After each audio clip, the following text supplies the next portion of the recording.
The first thing we need to do is actually create a quad harness.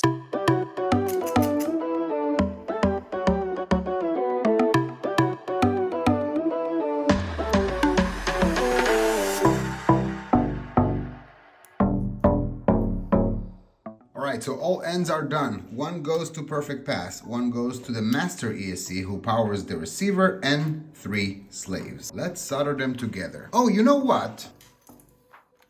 So this is a good opportunity to show a product that I just received, because we do have a nice soldering job going. The problem with all those companies, this is something, it's the first time I'm opening it.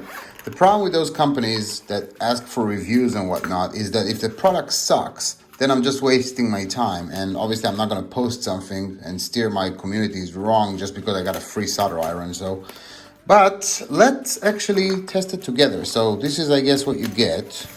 And it's a solder iron that it's like mobile, and you connect it to your LiPo battery when you're out and about or whatnot.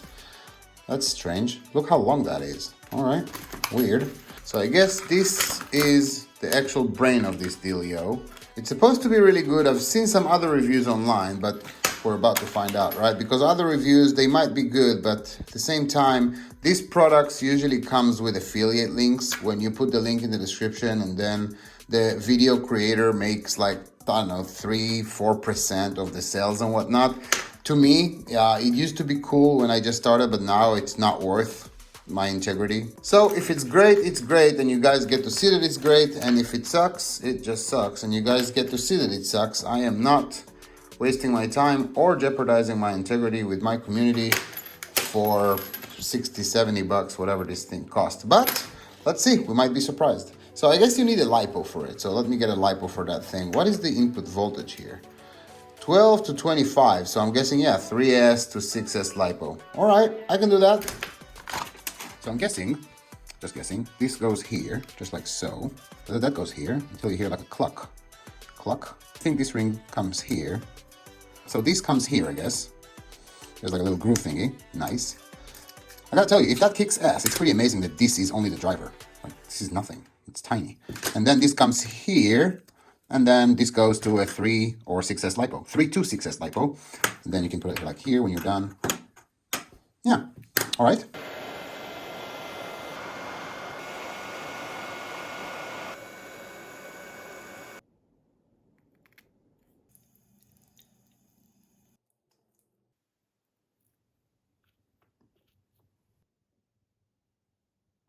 Actually see if it rips. I already applied some flux, of course. Let's see what happens here. Yeah, it's super hot, so that's nice.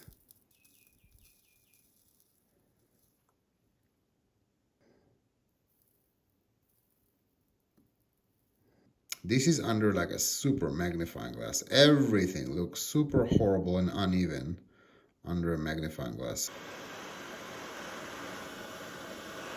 Okay, so the quad harness is done. Do I recommend this product? I don't know. Let's give it a real task. Castle's 8-gauge wire and a QS8 connector.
can see, with the normal soldering jobs, absolutely awesome. And for a mobile solution, if you want to take it out with you, great. But as a main solder iron for your shop, absolutely not.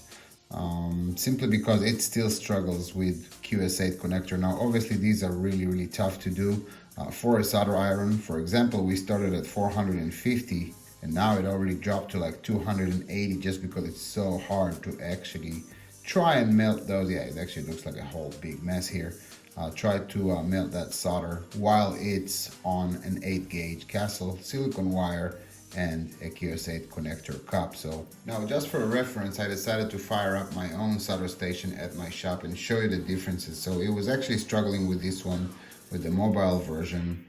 And then this is what you really want happening once you put your solder iron here. So we already obviously cinched the wire and the connector. What you want happening is for the temperature to be sufficient and for your solder iron to hold that temperature so you can actually melt through pretty much everything. And then once you're done, I usually wait just a little bit, and in a minute you'll see how it drinks everything. Yeah, so you see, this is exactly the difference between one of those little mobile versions and one of those Alhambres. So this is what I want my QS8 to look like when I'm done with it, and it just didn't happen with that little mobile product. Cool little product for mobile jobs and to take it on the road, up to about 10 gauge. So Mamba X8S, no problem. But once you start tapping into that 8 gauge area and huge connectors and whatnot, it's just a little bit too weak. Now, the reason I chose a 3S battery is that I wanted to simulate just a car cigarette lighter plug. Obviously, all of them are 12 volt, and most of them, the car manufacturers put like a 15 amp fuse. So obviously this LiPo is more than capable of producing 12 volts at 15 amps. That's why I chose that battery. Maybe this product will be stronger with 5, 6S, but I kind of really wanted to simulate a cigarette lighter because most people might not take the LiPo with them and just have that case and just change that connector to a cigarette lighter. Will it get to my links at my videos on YouTube? No, not really. If a product, and there are several of them out there, if a product gets to be within my YouTube videos descriptions, it means that the link is for a product that literally blew my mind, and it's the cheapest version or cheapest website for this product if it gets to my product description or YouTube videos description. So my integrity with my community that have been nothing but amazing to me is a lot more important than a free product. Sorry about that, guys, but I mean the company. Cool little products for small jobs, sure, why not? But is it a baller product that blew my mind? Not really, but cool little product for smaller jobs up to about 10 gauge. All right, back to our build. Great opportunity to give you guys a sneak peek of how I'm testing questionable systems. So if I don't trust the system, and our build is a prime example, 2 ESCs connected to 1 batteries, we're not really sure what's going to happen, and then some 4 ESCs connected to 1 receiver. So we're not really sure what's going to happen. My initial test is with a non-flammable battery. So versus the lithium polymer that can just short and, you know, explode, and there's a bunch of smoke and whatnot inside my house, something that I really don't want.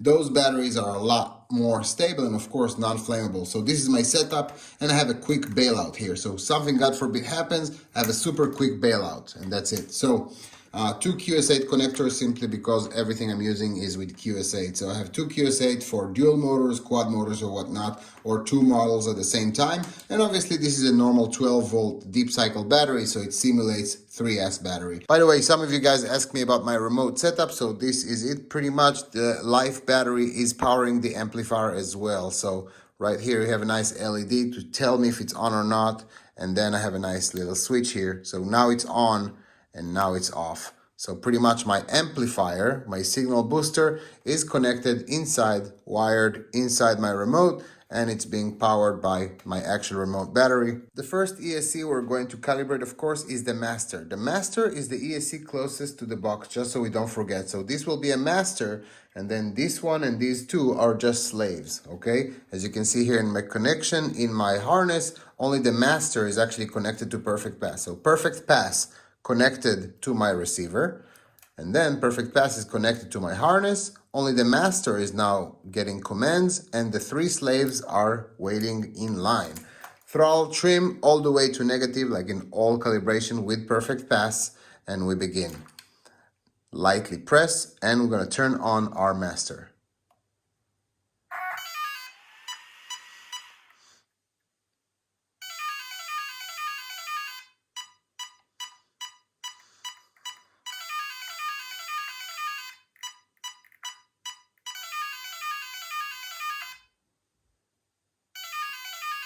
Okay, great. So now our master ESC is calibrated to our perfect pass, of course, all the way to the left, and to our receiver. By the way, if you guys don't know what perfect pass is, I'm going to put a link over there. It's a pretty nifty RC launch control, and now it's actually a global selling product. So we're on Amazon and we're shipping worldwide. Most of it is with Prime. So I'm going to put a link to perfect pass in the description as well. To go forward, I need my spool to go to the left. Slightly, it's okay. So it actually turns into the right direction. This motor, this ESC doesn't need reversing. The problem is that right now the wheels are still touching each other. They're not bonded by any means, but they're still touching each other. And I really don't want to floor it while this motor is acting as a generating, injecting so much voltage and current, of course, into this ESC that is not even connected right now. So little risky, something to really think about. By the way, guys, someone mentioned something about the cap pack protecting the ESC, not really the battery. This is true. And in most cases, if you look at my videos a year and a half, 2 years ago, I used to install cap packs and of course as close as I can to the wires of the ESC here to protect the ESC from ripple, being that the system is pulsating all the time. In this specific build though, those cap packs are protecting the actual LiPo tabs. So while those ESCs need some protection as well and a little bit of buffering between them and the battery due to that pulsation, in this specific build, those ESCs generate about, at max, let's say 3.5 volts, something like that of ripple, at max, of course, not all the time, each. Now, when it's only one, yeah, the battery is really okay with it. It's kind of filtering everything. But in this specific build, we have two ESCs that might generate that voltage. Now, it's going to be double the amperage of the same ripple generated. And those tabs on most LiPos, from my experience, it really hurts them. So in this specific build, it's kind of reversing the roles with the cap packs. It's actually protecting those tabs versus those ESCs. It helps the ESCs too, of course, but my main goal was those tapes. All right, slave ESC calibration. Before we actually switch to our slave, we are still with our master. This is a prime opportunity to connect each ESC once I'm done with it and confirming the direction of the motor to go into the Castlelink and actually change some parameters. So let me actually take you guys with me. Okay, much better. So we're gonna go to basic.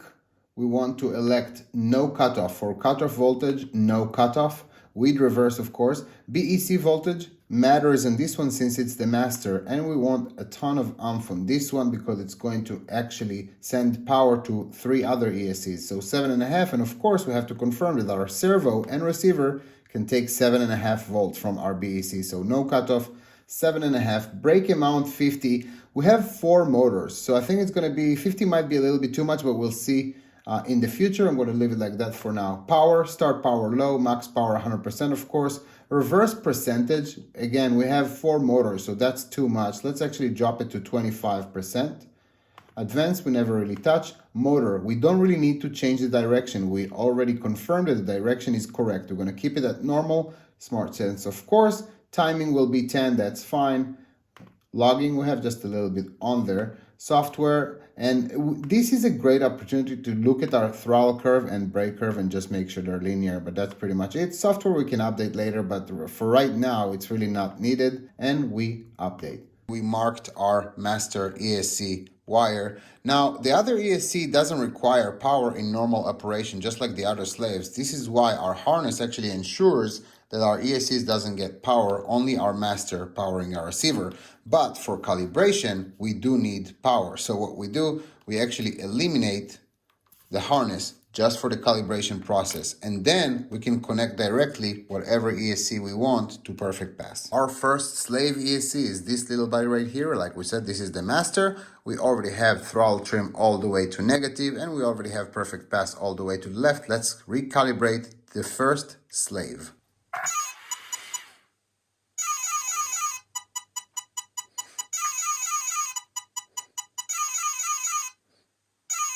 Okay, and now our first slave is recalibrated to our remote receiver and perfect pass, of course. Let's see the motor direction. Let's put some light here and see exactly what happens.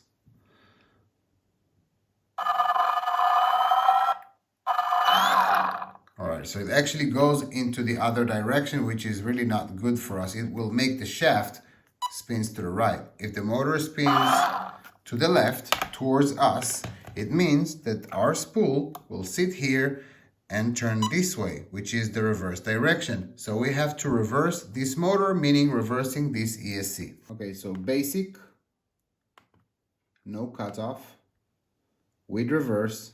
BEC, it actually doesn't matter. This one is a slave. It doesn't provide any power to the receiver. So from now on those three, BEC doesn't really matter.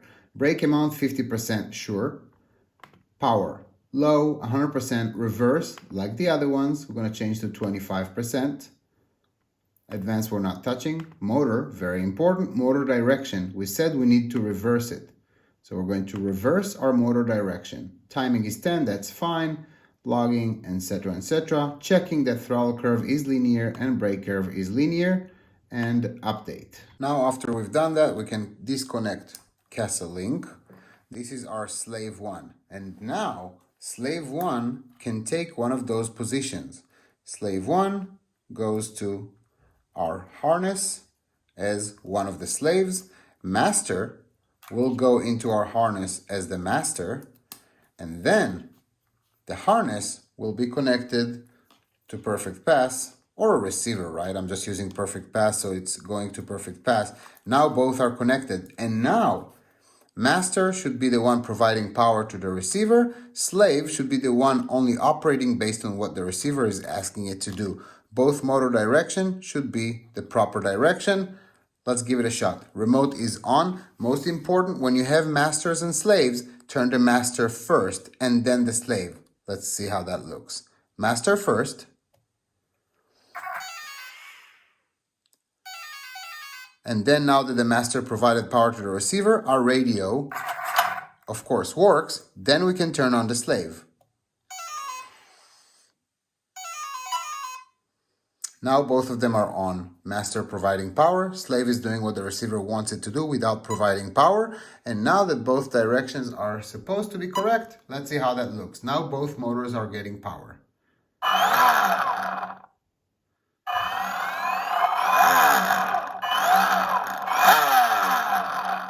All right, looks good. So this section is good. Slave number 2.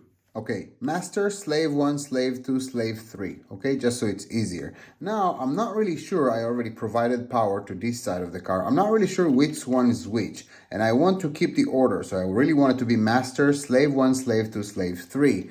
In order to keep the order, I need to know which one's which. Very easy, actually. We said that we're going to eliminate the harness that have master and slave 1. We don't need them for now. So we're going to eliminate the harness and we're going to connect one of them. The first one that will recognize a radio will be this one or this one and will be our slave. So let's start with this first one. I know it's a little bit tricky sounding, but trust me, there is a method to the madness. I'm going to connect one of them. Power is already connected and I'm going to try and turn on the first one, which is this switch right here.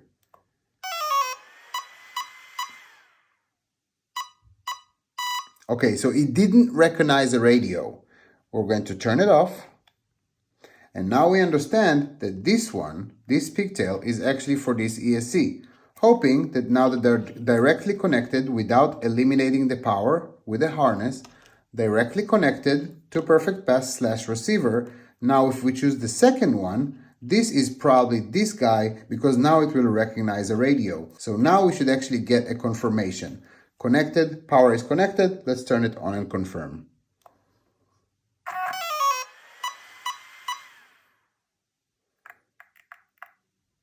Okay, good. So it's not telling us that you have a radio glitch. Radio glitch is 2 shorts and a long with Castle, which means that we're good. Now let's see what's up. Okay, so we have steering, but we don't have throttle. Usually when you don't have throttle is when the deadband is a little bit over the border and the ESC doesn't like it. What I'm going to do is I'm going to turn it on and I'm going to force it to like it by trying to calibrate it. Full throttle, turning on.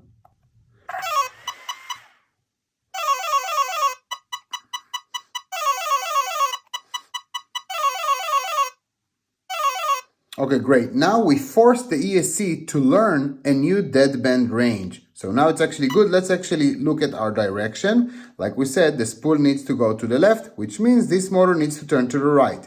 My guess is that it's going to be reversed based on the other experiences. Right, so it is reversed. Let me just zoom you guys in. All right, so I did the same for these two motors. I didn't want to waste you guys' time. Moment of truth. So remote is on. This is actually the first time I'm turning on 4 ESCs at the same time. It might actually not work. I'm not sure. Either perfect pass will not let it through or the receiver is not letting 4 ESCs through. So we'll see. It worked with 2 of them. Let's see if it works with a little bit more. All right, master. Oh, check this out. It's actually not recognizing a radio. That's interesting. Okay, let's try something else. So let's turn off our master. Remote is on. Let's just verify everything. Receiver, yeah, everything should work. Let's actually eliminate perfect pass and connect our pigtail, or harness, sorry, directly to the receiver without perfect pass. Maybe perfect pass is not allowing, let me actually connect it here, 4 ESCs, which will actually teach us that perfect pass is up to 2 motors or 3, but definitely not 4. None of you guys actually care, and none of you guys will actually use it for that purpose. Up to 2 motors, you're fine with perfect pass, but something to learn. All right, let's see without perfect pass. Let's see what happens now.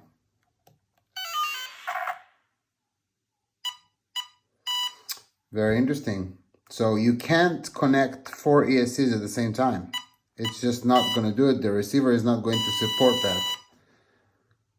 Okay, let's turn it off and let's actually disconnect 2 ESCs, 2 slaves. Let's see what happens.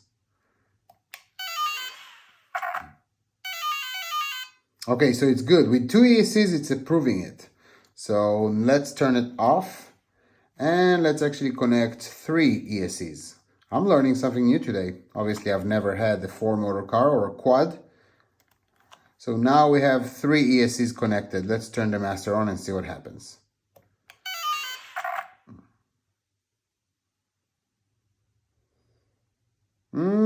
It's a bit iffy. It's not confirming and not confirming. So very interesting.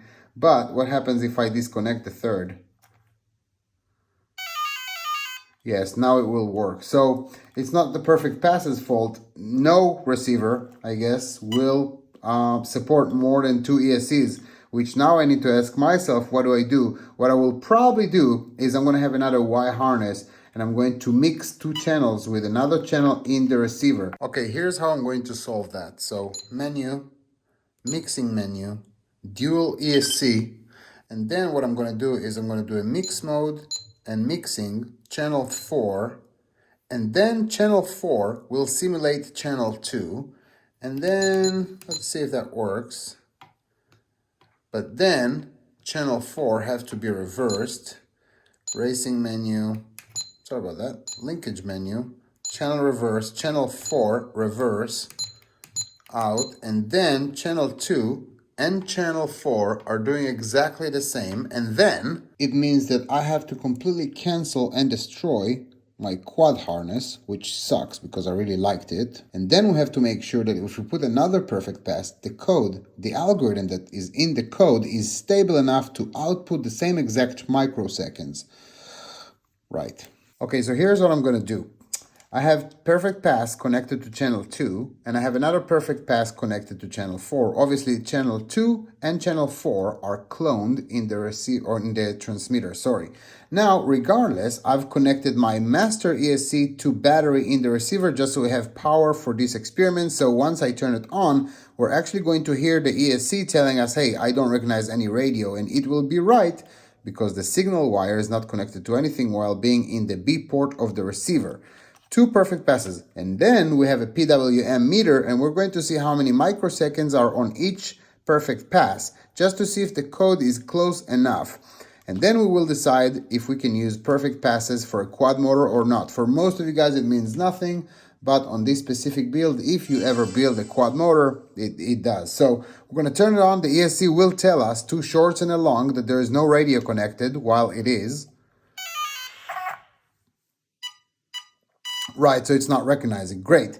And now we're going to take 1 perfect pass and we're going to connect it to our PWM meter to show us how many microseconds we are outputting from the receiver. So here is my remote, and it obviously shows us the exact microseconds output from the same channel. So at idle 1388 and full throttle 1963.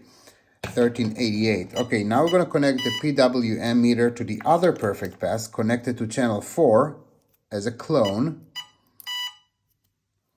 And 1394, so it's close enough. Most users, you will be fine. Obviously with single motor, of course, and with a dual motor, of course, no problem.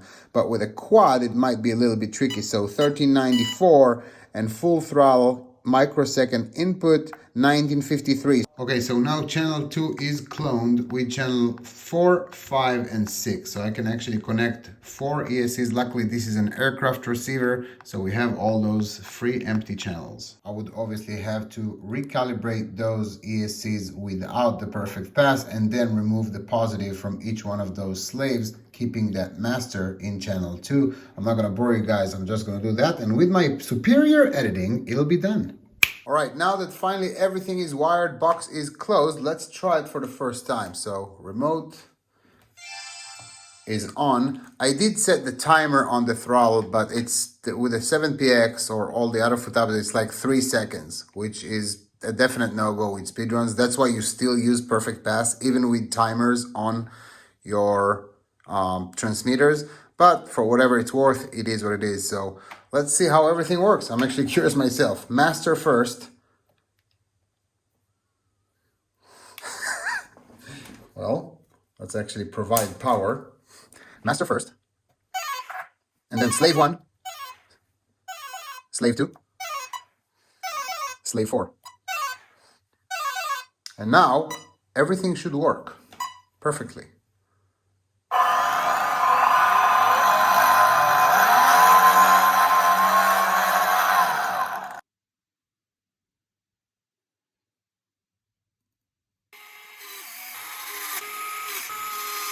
All right, definitely moment of truth.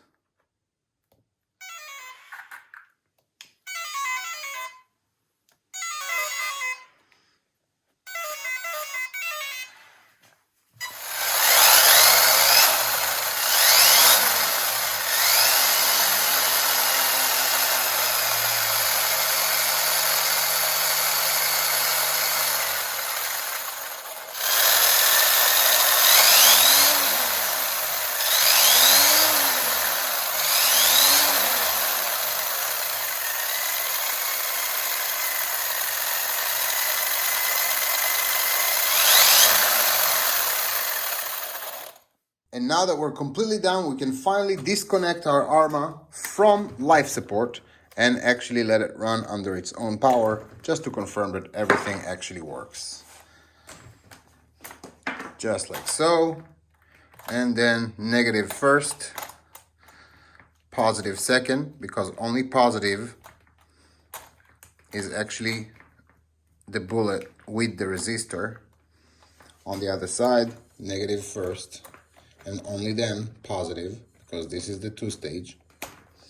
And then, now that it's on its own power, we are going to turn on our transmitter is already on, master on, followed by slave 1, followed by slave 2 and slave 3.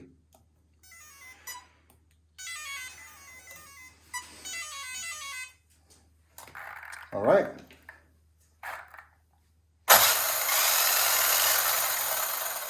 It's just so much torque.